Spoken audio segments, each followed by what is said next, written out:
இறைவனின் பார்வையில் எல்லா மனிதர்களுமே குற்றவாளியாக நின்றாலும் தேவனின் கிருபை அதை வெல்லும். அது எப்படி சாத்தியம் என்பதை இன்று தியானிக்கப் போகும் ஜக்கரியா 3ஆம் அதிகாரத்தில் நம்மால் காண முடியும். பரலோகத்தில் அழைக்கப்பட்டவர்களை சாத்தான் தொடர்ந்து குறை சொல்கிறான். ஆனாலும் அவனால் தன் இலக்கை அடைய முடியவில்லை. 2500 வருடத்திற்கு முன்பு எழுதிய வார்த்தைகள் இன்றும் எல்லோருக்கும் பொருந்தும். தேவனின் இரக்கத்தையும் மீட்பையும் ஒரு புதிய கண்ணோட்டத்தில் காண தயாராகுங்கள். பரிசுத்த ஆவியானவர் நம்மோடு இருப்பாராக.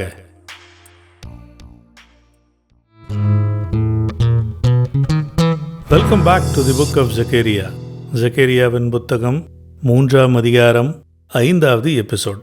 இந்த பதிவின் மூலமாக மீண்டுமாய் உங்களை சந்திப்பதில் கர்த்தருக்குள் மிக்க மகிழ்ச்சி அடைகிறேன். இந்த பதிவிற்குள் நுழைவதற்கு முன் ஒரு சின்ன ரீகேப்ங்க. முதல் தரிசனத்தில் ஜக்கரியா கண்டதென்ன? யாவேவின் தூதனானவர் போரும் இரத்தமும் என இஸ்ரவேல் மக்களின் வாழ்க்கையிற்கு எப்பொழுது விடிவுகாலம் வரும் என்று கேட்டார். அதற்கு பதில் வந்துச்சே. 2வது தரிசனம், 4 போர் வீரர்கள் இஸ்ரவேல் மக்களை துன்பப்படுத்தியவர்களின் ஆட்சியை கலைக்கிறார்கள், இல்ல ராஜ்யத்தை வீழ்த்தி போடுகிறார்கள். 3வது தரிசனம், எருசலேம் விரிவடைகிறது பிளஸ் பழிவாங்குதல்.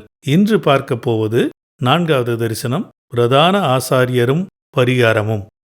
ஜக்கரியாவின் புத்தகம் 2ஆம் அதிகாரம் 1 வசனம்.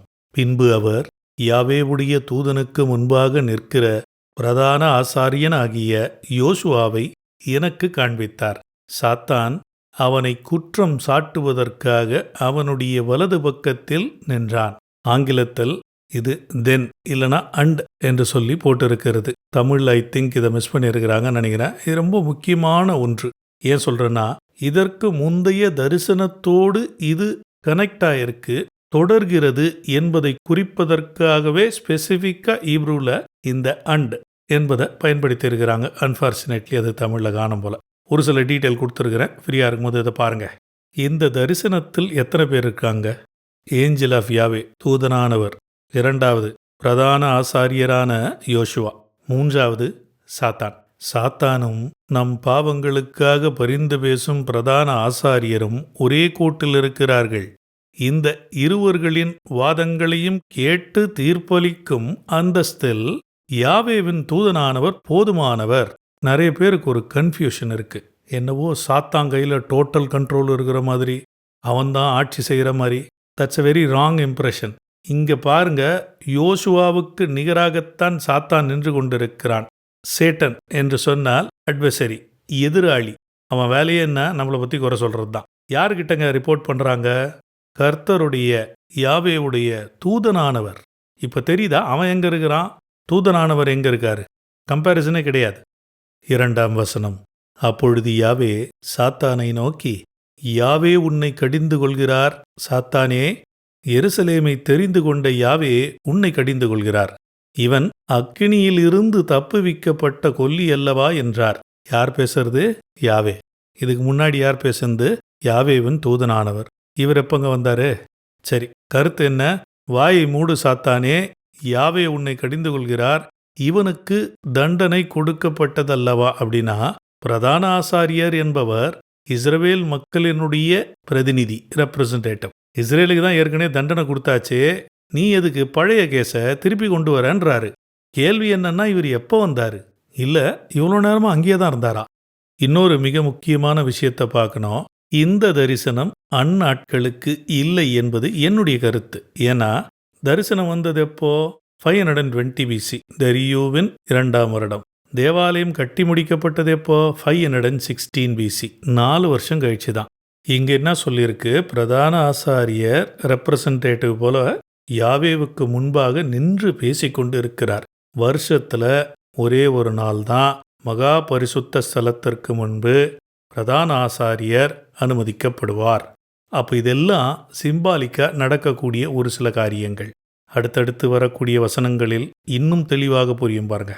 3ஆம் வசனம், யோசுவாவோ என்றால் அழுக்கு உடை அணிந்தவனாக தூதனுக்கு முன்பாக நின்றிருந்தான். 4ஆம் வசனம், அவர் தமக்கு முன்பாக நிற்கிறவர்களை நோக்கி, இவன் மேல் இருக்கிற அழுக்கு உடைகளை கலைந்து போடுங்கள் என்றார். பின்பு அவனை நோக்கி, பார், நான் உன் அக்கிரமத்தை உன்னிடத்திலிருந்து நீங்கச் செய்து உனக்கு சிறந்த உடையை அல்லது விழாக்கான உடையை உடுத்தினேன் என்றார். 5ஆம் வசனம். அவன் தலையின் மேல் சுத்தமான தலைப்பாகையை வைப்பார்களாக என்றார். அப்பொழுது சுத்தமான தலைப்பாகையை அவன் தலையில் மேல் வைத்து அவனுக்கு ஆடைகளை உடுத்தினார்கள். யாவேவுடைய தூதன் அங்கே நின்று கொண்டிருந்தார். இந்த வசனங்களில் ஏகப்பட்ட காரியங்கள் இருக்குங்க. ஒரு சிலது மட்டும் வேகமாக உங்கள் கவனத்திற்கு. பிரதான ஆசாரியரான யோசுவா இஸ்ரவேல் மக்களின் பாவங்களுக்காக பரிந்து பேச அங்கீகாரம் பெற்ற நபர். மறைமுகமாக இயேசுவை குறிக்கும் ஒரு சடங்கு. அழுக்கு ஆடைகளுக்கு பதிலாக தூய ஆடைகள் உடுத்துவது இஸ்ரேலின் பாவங்கள் நீக்கப்பட்டது என்பதை குறிக்கும். பேசுவது யாரு? யாவே. எப்படி சொல்றேன்? யாவேவின் தூதனானவர் நின்று கொண்டிருக்கிறார்ன்ட்டு கிளியரா போட்டிருக்கு. போன வசனத்துல கொஞ்சம் கன்ஃபியூஷன் இருந்தவங்களுக்கு இந்த வசனத்தில் ரொம்ப தெளிவா புரிஞ்சிருக்கணும். யாவேதான் பேசிக்கொண்டிருக்கிறார். இந்த நேரத்தில் ஒரு முக்கியமான விஷயம் நம்மளுடைய ரட்சிப்பு சம்பந்தப்பட்டது. பிதாவினுடைய சித்தம், கிறிஸ்துவுடைய செயல்பாடுகள், பரிசுத்த ஆவியானவருடைய சுத்திகரிப்பு. இங்க ஒரு சில டீட்டெயில்ஸ் கொடுத்துருக்கிறேன். டைம் ஃப்ரீயா இருக்கும்போது பாருங்க. உதாரணத்திற்கு, கர்த்தருக்கு முன்பாக நாம் நீதிமான்களாக அறிவிக்கப்பட்டது இயேசு கிறிஸ்துவின் மூலமாக. அதுல நம்மளுடைய செயல்பாடு ஒண்ணுமே கிடையாது. அதுவே ரட்சிக்கப்பட்ட பின்பு பரிசுத்த ஆவியானவர் நமக்குள் கிரியை செய்து கொண்டிருக்கிறார். ரட்சிப்பு ஒரு தருணத்தில் நடந்தேறினாலும் அது எப்பொழுது முழுமையடைகிறது என்றால் நம்முடைய மூச்சு இருக்கும் வரைக்கும் அல்லது மேகத்தில் அவரை சந்திக்கும் வரைக்கும் பரிசுத்த ஆவியானவர் அந்த பொறுப்பை ஏற்றுக்கொண்டிருக்கிறார். கிறிஸ்துவை போல நம்மை தொடர்ந்து மாற்றிக்கொண்டிருக்கிறார் என்று வேதவசனம் கூறுகிறது. அநேக கிறிஸ்துவர்களுக்கு ரட்சிப்பை குறித்ததான சந்தேகங்கள் உண்டு. எது இயேசுவனுடைய செயல், எது பரிசுத்தாவியானவருடைய செயல், எது பிதாவினுடைய சித்தமாக இருக்கிறது? இந்த கன்ஃபியூஷன்லாம் இருக்கு. என்னைக்காவது ஒரு நாள் அந்த டாப்பிக்கை நம்ம டச் பண்ணுவோம்.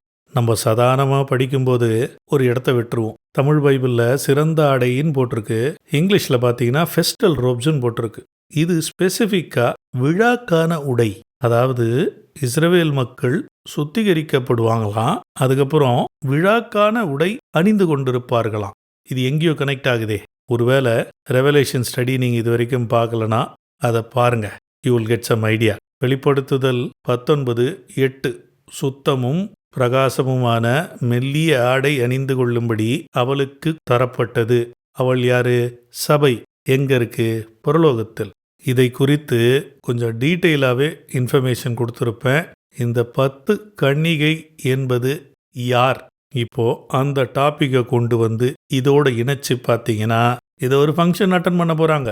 என்னவா இருக்கலாம் ஒருவேளை மேசியாவின் திருமண விருந்து. அந்த வீடியோ பார்த்தா தான் ஓரளவுக்கு புரியும். இன்னொன்று நல்லா நோட் பண்ணுங்க. இதை பேசிகிட்டு இருக்கும் பொழுது இந்த யாவேவுடைய தூதனானவர் ஓரமாக நின்று வேடிக்கை பார்த்து கொண்டு இருக்கிறார். இதெல்லாம் பார்க்கும்போது தான் எனக்கு இன்னும் டவுட்டு அதிகமாகுது. 6ஆம் வசனம். யாவேவுடைய தூதன் யோசுவாவுக்கு சாட்சியாக. 7ஆம் வசனம். சேனைகளின் யாவே சொல்கிறது என்னவென்றால், நீ என் வழிகளில் நடந்தால், நான் கொடுத்த பொறுப்பை கடைபிடித்தால், நீ என் ஆலயத்தில் அல்லது குடும்பத்தில் நியாயம் விசாரிப்பாய், என் ஆலய வளாகங்களையும் காவல் காப்பாய் அல்லது பொறுப்பெடுத்து கொள்வாய். இங்கே நிற்பவர்களுக்கு நடுவே நீ நடக்க நான் உனக்கு அனுமதி தருவேன். வேகமாக சில முக்கிய குறிப்புகள். 1. சேனைகளின் யாவேவிற்காக யாவேவின் தூதனானவர் சாட்சி கொடுக்கிறார். 2வது, முதல் வசனத்தில் தூதனானவர், 2ஆம் வசனத்தில் யாவே, 6ஆம் வசனத்தில் சேனைகளின் யாவேவிற்காக யாவேவின் தூதனானவர் சாட்சி. மறுபடியுமாக திருத்துவ நாடகம் என்பதை சில ரட்சிக்கப்பட்டவர்களால் ஆவிக்குரிய கண்களால் தரிசிக்க முடியும். இந்த உரையாடல்களின் மத்தியில் சேனைகளின் யாவே பேசியது தீர்க்கதரிசியான ஜக்கரியாவிற்கு நேரடியாக கேட்கவில்லை.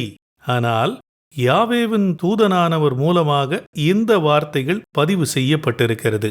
இதில் யாவேவின் தூதனானவருடைய தன்மை வெளிப்படுகிறது. தியானிச்சு பாருங்க. யாத்ராகமம் 23:21. அவருடைய சமூகத்தில் யாரது? இந்த தூதனானவர் தான். எச்சரிக்கையாக இருந்து அவர் வாக்குக்கு செவிகொடு, அவரை கோபப்படுத்தாதே, உங்களுடைய துரோகங்களை இல்லனா பாவங்களை என்றும் எடுத்துக்கொள்ளலாம். அவர் பொறுப்பதில்லை. என்னுடைய பெயர் அல்லது நாமம் அவருக்குள் இருக்கிறது. So don't play the fool around with him. இந்த பெயர் என்பது ஆளுமையும் அதிகாரமும், பாவத்தை மன்னிக்கக்கூடிய அதிகாரம், சாதாரணமானதில்ல. இன்னொரு முக்கியமான குறிப்புங்க. யாவேவின் தூதன் சரீரத்தில் வெளிப்பட்ட யெஷுவா என்னும் இயேசு என்ற கோணத்தில் பார்க்கும் பொழுது இந்த காட்சிகள் இன்னும் பிரமிக்க வைக்கிறது. எளிமையாக கூறினால், நித்திய யெஷுவா என்னும் இயேசு சரீரத்தில் பணிவிடை செய்யும் யெஷுவா என்னும் யோசுவாவிடம், நீ நான் சொன்னபடியெல்லாம் செய்தால் இங்கு இருப்பவர்கள் மத்தியில், அதாவது பரலோகத்தில் உலாவ அனுமதி பெறுவாய் என்று கூறுகிறார். சிலர் இதை புரிந்து கொள்வார்கள் என்று பிதா அறிந்திருக்கிறார். அதற்காக ஒரு அல்லேலூயா.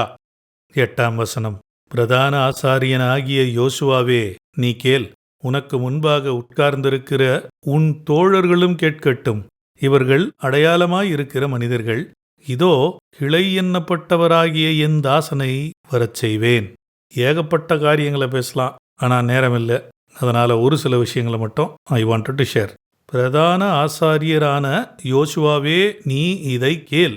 இந்த யோசுவா அப்படின்ற வார்த்தை தமிழ்ல, இங்கிலீஷ்ல ஜாஷுவா, எபிரேய மொழியில் யெஷுவா. யோசுவா என்பதும் யெஷுவா என்பதும் ஒரே பெயர் பை த வே. ஸோ நீங்கள் அந்த ஆங்கிள்லேருந்து பார்த்தீங்கன்னா இதுக்கு கம்ப்ளீட்டாக வேற பொருள் வரும். ஃபர்ஸ்ட் ஆஃப் ஆல், பிரதான ஆசாரியருக்கு முன்பாக அமர முடியுமா? லேவியராகமம் 19ஆம் அதிகாரம் 32ஆம் வசனம். நரைத்தவனுக்கு முன்பாக எழுந்து முதிர் வயதுள்ளவன் முகத்தை கனப்படுத்தி உன் தேவனுக்கு பயப்படுவாயாக, நான் யாவே. இந்த அமெரிக்கன் கல்ச்சரில் பாதத்தை எடுத்து அடுத்தவன் முகத்து மேலே காட்டுறது. யூகே அல்லது யூரோப், அவங்க கல்ச்சர் கொஞ்சம் பெட்டர். அட்லீஸ்ட் பாதத்தை பூமிக்கு காட்டுவாங்க. யூத கலாச்சாரத்தில் பிரதான ஆசாரியருக்கு முன்னாடி உட்கார முடியாது. அப்போ இது எதைத்தாங்க குறிக்குது? வேதாகமத்தினுடைய கேள்விக்கு வேதாகமத்திலே பதில் இருக்கே. ஏசாயா 24:23. அப்பொழுது சேனைகளின் யாவே சீயோன் மலையிலும் எருசலேமிலும் ஆளுகை செய்வதால் சந்திரன் கலங்கும், சூரியன் வெட்கப்படும். அவருடைய மூப்பர்களுக்கு முன்பாக தம்முடைய மகிமை வெளிப்படுத்துவார். இது மெசியானிக் ரெயின். அது மட்டுமில்லாமல் இன்னொரு பியூட்டிஃபுல்லான ஒரு வார்த்தையை ஜக்கரியா இங்கு எழுதியிருக்கிறார். கிளை என்னும் என் தாசனை நான் வரச் செய்வேன். கிளை என்ற வார்த்தை தமிழ்ல எபிரேய மொழியில் 2 விதமான கிளை இருக்கிறது. ரீசெண்டா ஒருத்தர் கேட்டிருந்தார் கூட, இந்த நெட்சர் அப்படின்னா என்னங்க? ஏசாயா 11ஆம் அதிகாரம் முதல் 2 வசனங்கள் எல்லாம் படிச்சு பார்த்தோம்னா, ஈஷா என்னும் அடிமரத்திலிருந்து ஒரு துளிர் தோன்றி அவன் வேர்களிலிருந்து ஒரு கிளை எழும்பிச் செழிக்கும். யாவேவினுடைய ஆவியானவர் அவர் மீது தங்கியிருப்பார். அங்கு வரக்கூடிய கிளை என்ற வார்த்தை நெட்சேர். அது அம்புல் பிகினிங், மிகவும் தாழ்மையான ஒரு நிலையிலிருந்து வருவது. ஜென்ரலா மரம்னா மரத்துக்கு மேல இருந்து ஒரு கிளை, அந்த கிளை செழிப்பாக மாறி பல கனிகளை தரும். இது சற்று வித்தியாசமானது. தாவீதினுடைய அப்பா பேரு ஈஷா என்னும் அடிமரத்திலிருந்து என்று சொல்வது. அதிலிருந்து வந்தவர் பிரித்தெடுக்கப்பட்டு வேரிலிருந்து ஒரு கிளை வருகிறது. இதற்கு நேர்மாறான ஒன்றுதான் இந்த இடத்தில் எழுதப்பட்டிருக்கிறது. ஷெமாக் அப்படின்ற ஒரு வார்த்தை. அப்படி என்றால் சத்துள்ள மரத்திலிருந்து ஒரு அற்புதமான கிளை, அந்த கிளையிலிருந்து வரக்கூடிய கனி. இது வேற, அது வேற. அடுத்த வசனம் படிக்கும் போது இன்னும் நல்லா தெரியும் எதனால ஜக்கரியா இந்த இடத்தில் இந்த வார்த்தையை பயன்படுத்தியிருக்கிறார். இன்னொரு இன்ஃபர்மேஷன், இந்த நாசரத் என்ற பெயர், அப்புறம் நஸ்ரேன் என்ற பெயர், இதெல்லாம் வருவதற்கு காரணம் இந்த நெட்சேர் என்ற வார்த்தைதான். 9ஆம் வசனம். இதோ நான் யோசுவாவுக்கு முன்பாக வைத்த கல், இந்த ஒரே கல்லின் மேல் 7 கண்களும் வைக்கப்பட்டிருக்கிறது. இதோ நான் அதன் சித்திர வேலையை நிறைவேற்றி இந்த தேசத்தில் அக்கிரமத்தை ஒரே நாளிலே நீக்கி போடுவேன் என்று சேனைகளின் யாவே சொல்லுகிறார். யாவேவுக்கு முன்பாக ஒரு கல். கல் என்பது பல இடங்களில் இயேசுவை குறிக்கிறது. ஏகப்பட்ட ரெஃபரன்ஸ் இருக்குங்க. ஒரு சிலது நான் மென்ஷன் பண்ணியிருக்கிறேன் பாருங்க. எனக்கு பிடித்தமான 2 வசனங்களை மட்டும் படிக்கிறேன். சங்கீதம் 118:22. வீடு கட்டுகிறவர்கள் ஆகாதென்று தள்ளின கல்லே மூளைக்கு தலைக்கல்லானது. ஏசாயா 28:16. இது ரோமர் 9:33 வரும். ஆதலால் யாவேவாகி ஆண்டவர் அல்லது அதனாய் உரைக்கிறதாவது, இதோ அஸ்திபாரமாக ஒரு கல்லை நான் சீயோனிலே வைக்கிறேன். அது சோதனை செய்யப்பட்டதும் வெளியேறப்பட்டதும் திட அஸ்திபாரமுள்ளதுமான மூளைக்கல்லாயிருக்கும். அதை விசுவாசிக்கிறவன் பதறமாட்டான். எது? கல்லை விசுவாசிக்கணுமா? இங்க கல்லுன்னு சொல்றது இயேசு கிறிஸ்து. கல்லை விசுவாசிச்சா அது விக்கிரக வழிபாடா மாறிடுமே. இந்த ஒரே நாளிலே நீக்கி போடுவேன்னு சொல்றாரே, இதற்கு 2 பொருள் உண்டுங்க. ஒன்று ஆத்துமாவிற்கான ரட்சிப்பு, மற்றொன்று நிலத்துக்கான சுத்திகரிப்பு. அதை ஜக்கரியா 13th சாப்டர் படிக்கும் பொழுது நம்ம டீட்டெயிலாக பார்க்க போகிறோம். இந்த ஆத்துமாவிற்கான ரட்சிப்பு என்பது ஒன்ஸ் அகெயின் ஏகப்பட்ட வசனம் இருக்கு, ரெஃபரன்ஸ் கொடுத்துருக்கிறேன். எனக்கு மிகவும் பிடித்தமானது என்றால் யோவான் 1:29 பேசுறது யாரு? ஜான் த பேப்டிஸ்ட், யோவான் ஸ்தானன். யோவான் இயேசு தன்னிடத்தில் வருவதை பார்த்து, இதோ உலகத்தின் பாவத்தை சுமர்ந்து தீர்க்கிற தேவ ஆட்டுக்குட்டி. யாருடையவரு? தேவ ஆட்டுக்குட்டி.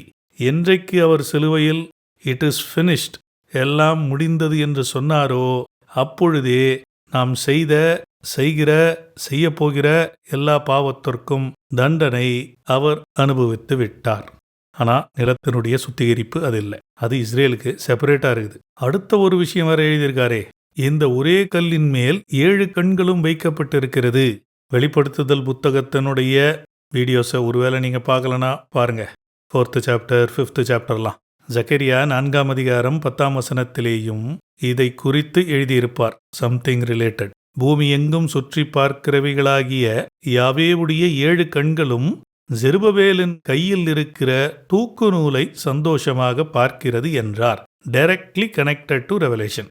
7 கண்கள் கொண்ட ஒரே கல். ஜக்கரியா 4th சாப்டர்ல இதை அப்படியே கண்டினியூ பண்ண போறோம். வெளிப்படுத்துதல் 5:6. அப்பொழுது இதோ அடிக்கப்பட்ட நிலையில் இருக்கிற ஒரு ஆட்டுக்குட்டி சிங்காசனத்திற்கும் 4 ஜீவன்களுக்கும் மூப்பர்களுக்கும் நடுவிலே நிற்பதைக் கண்டேன். அது 7 கொம்புகளையும் 7 கண்களையும் உடையதாக இருந்தது. அந்த கண்கள் பூமியெல்லாம் அனுப்பப்படுகிற தேவனுடைய 7 ஆவிகளே. ஒரு இடத்துல கேள்வி, ஒரு இடத்துல பதில். இது போதுமானதாச்சே. 10 அந்நாளிலே நீங்கள் ஒருவரை ஒருவர் திராட்சை செடியின் கீழும் அத்திமரத்தின் கீழும் வரவழைப்பீர்கள் என்று சேனைகளின் யாவே சொல்லுகிறார் என்றார். இத்தோடு இந்த அதிகாரம் நிறைவு பெறுகிறது. ஏறக்குறைய அனைத்து அறிஞர்களும் இது மேசியாவின் காலத்தில் நடக்கக்கூடிய ஒரு நிகழ்வு என்று ஒத்துக்கொள்வார்கள். அதாவது இயேசுவின் 1000 வருடம் அரசாட்சி. எக்ஸப்ட் யாரு? கல்ட்ஸ். அத்திமரம் என்று சொன்னதுமே எனக்கு நினைவுக்கு வந்தது, இயேசு தனது இறுதியான எருசலேம் வருகையின் போது அத்திமரத்தை பார்த்து சபித்து விட்டார். அதுவே ஒரு சில நாட்களுக்கு பின்பு. கடைசி நாட்களை பற்றி ஏதா சொல்லுங்கன்னு கேட்டா அத்திமரம் துளிர்விடும் என்று கூறினார். அது இஸ்ரேல் மக்கள் தங்கள் நிலத்திற்கு உலகத்தின் 4 மூலைகளிலுமிருந்து திரும்புவதை குறித்தது. நிறைவேறி கொண்டிருக்கிறது. முழுசா இன்னும் முடியல. இன்னும் நிறைய பேர் வரணும். நீங்க இந்த கோணத்திலிருந்து பாருங்க. ஒரே நாளில் அக்கிரமத்தை நீக்குதல் பிளஸ் அவருடைய திராட்சை கொடியின் கீழ் பிளஸ் அத்திமரம். இதில் மேசியாவின் 2 வருகையும் இருக்கிறது. பை தி வே, நானும் நிறைய முறை சொல்லின்னு இருக்கிறேன். முதல் முறை இயேசு கிறிஸ்து யோசேப்பின் குமாரனா தாவீதின் குமாரனா அப்படின்ற ஒரு பியூட்டிஃபுல் டாபிக் இருக்கு. கண்டிப்பாக என்னைக்காவது ஒரு நாள் அதை செப்பரேட்டா எடுக்கணும். அவ்வளோ அழகா இருக்கும் அது. நமக்கெல்லாம் தெரிந்தது, முதல் முறை வந்தவர் பழி ஏற்ற மேசியா, 2ஆம் முறை வருபவர் பழி தீர்க்கும் மேசியா. இன்னும் ஜக்கரியாது 11 சாப்டர் இருக்குங்க. அதுல இன்னும் நிறைய விஷயம் பார்க்க போறோம். அன்பார்ந்த சகோதர சகோதரிகளே, ஜக்கரியா 3ஆம் அதிகாரத்தில் நாம் தியானித்தது யெஷுவா என்னும் யோசுவா. நமது மேசியாவின் கிறிஸ்துவின் பெயரை கொண்டவர் பிரதான ஆசாரியருக்கான பணியை செய்கிறார். நமக்கு எதிரியான சாத்தானோ அழைக்கப்பட்டவர்களை குறை சொல்வதையே முழு நேர பணியாக வைத்திருக்கிறான். ஆனால் இயேசுவின் பலியின் மூலமாக நாம் பரிசுத்தமாக்கப்பட்டு நியாய தீர்ப்பிலிருந்து விடுபெற்றுள்ளோம் என்பதை நினைவூட்டியது. 3ஆம் அதிகாரத்தின் தரிசனம் பிரதான ஆசாரியரும் அவர் பணிகளும். அதுவே 4ஆம் அதிகாரத்தில் யூத கோத்திரத்தின் ராஜசிங்கம் என்று நகரத் தொடங்கும். அது மட்டுமில்லாமல் அது ஜெகரியாவின் புத்தகமா அல்லது யோவான் எழுதிய வெளிப்படுத்துதலா என்ற சந்தேகம் கூட வரலாம். அடுத்த பதிவிற்காக ஜெபித்துக் கொள்ளுங்கள். மீண்டும் இணைவோம். Shalom. God bless you.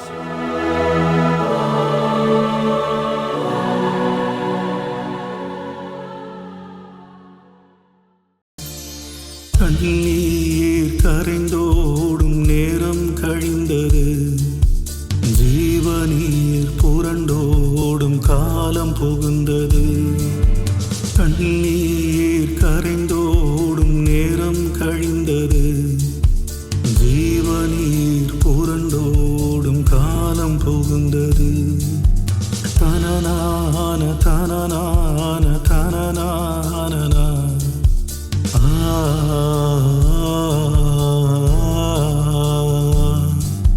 la la la la la la la la la la la la